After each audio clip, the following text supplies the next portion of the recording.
Kevin Franke went before lawmakers today asking for an investigation of the state's child welfare system.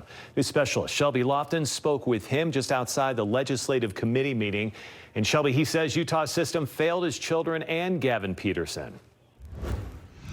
Kevin Franke told me he came here today as a concerned citizen who is very familiar with child abuse reporting caseworkers and the judicial process. And he says he's advocating for change while acknowledging that some people question how credible he is.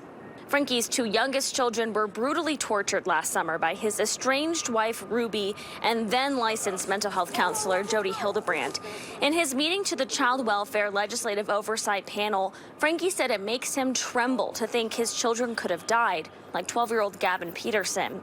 He believes the Division of Child and Family Services caseworkers assigned to his case genuinely care, but said it's clear they're overworked and underpaid. Franke was critical of the closed-door conversations this panel had with DCFS.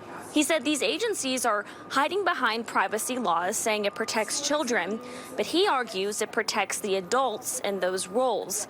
He wants an independent investigation of the division and new laws in place. Franke says he'll continue to push for these changes, but says he doesn't claim he's guiltless in his family's situation. They're certainly justified and entitled to think whatever they want. All of the details regarding what happened with my family and in my experience aren't out. And the narrative that is quite popular in the media and on social media today has many inaccuracies. And when the time is right and when I'm ready to speak, I will, and my adult children will tell what really happened. But the bottom line is many of us were deceived and betrayed. And that led to the disaster and the tragedy that impacted my children. Franke says if reporting from the people who knew his children best, like teachers, neighbors, and church leaders, had more weight when it comes to reporting abuse, it would have made a difference for his family's case.